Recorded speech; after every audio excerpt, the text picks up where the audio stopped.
আজ সকালে খুব মন চাইছিল একটু বেশি করে আদা দিয়ে লিকার চা বানিয়ে খাই, তাই দুজনে মিলে বসে কদিন ধরেই ভাবছিলাম বেগুন ভাপা বানাবো। যেহেতু আজকে নিরামিষ করব, তাই ভাবলাম আজকেই বেগুন ভাপাটা বানানো যায়। যেহেতু আজকে ফার্স্ট টাইম এটা বানিয়েছিলাম, খুব আহামরি হয়নি ঠিকই, বাট ভালো হয়েছিল খেতে। এর সাথে সমস্ত কিছু সিদ্ধ দিয়ে ভাত করে নিয়েছিলাম। খাটনি করে বানিয়েছি বলে কথা, জমিয়ে তো খেতেই হবে। এদিকে দেখো দুজনে মিলে রেডি হয়ে একটু বেরোচ্ছি। আছে আমাদের বেশ কিছু কাজ, সেটা মেটাবো, সাথে একটু ঘোরাঘুরিও হবে।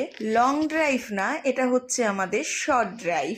এসেছিলাম একটু স্মার্ট বাজার, তো এখানে দুটো জিনিস কিনেছিলাম ঠিকই, তো এত বোঝা হয়ে গেছে ভিডিও করছি বলে ও কাঁধে করে নামাচ্ছি। দেন বাড়ি এসে মুগ ডাল দিয়ে ডালিয়া বানালাম। আর তোমরা মুগ ডাল দিয়ে ডালিয়া কখনো খেয়েছো? একবার খেয়ে দেখো, হেব্বি লাগে খেতে।